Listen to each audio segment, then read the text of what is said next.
Morad Fikiki et Moussa Yassine font partie des Marocains de plus en plus nombreux qui trouvent du travail dans l'énergie solaire. Ils travaillent à la centrale de Beni Matar, où la production de l'électricité allie le gaz naturel à l'énergie solaire. Avec ce que j'ai appris ici, cela va être plus facile pour moi de trouver du travail ailleurs, puisque je pourrais dire que j'ai participé au premier projet solaire du Maroc.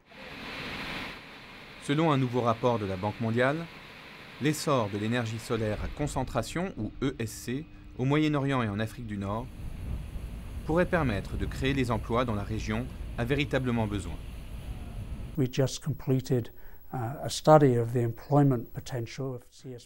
Nous venons d'achever une étude sur le potentiel de l'énergie solaire à concentration en Afrique du Nord en termes d'emplois dans l'équipement.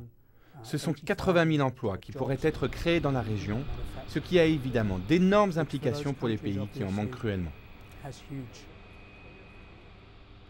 9 centrales solaires d'une capacité totale de 1,2 gigawatts, ainsi que 2 projets de transport pourraient être opérationnels d'ici à 2020 au Maroc, en Égypte, en Tunisie, en Algérie et en Jordanie. Il faudra agir pour que les emplois créés chez les équipementiers, notamment pour la fabrication des miroirs, des structures, de montage ou des câbles, profitent aux citoyens de ces pays et du reste du monde arabe. Des industries sidérurgiques, ils en ont. Des entreprises, du verre, pour les miroirs aussi. Et idem pour les câbles électriques. Il y aurait donc de quoi fabriquer une grande partie de ce qu'il faut pour une centrale si la puissance installée était suffisante pour créer la demande.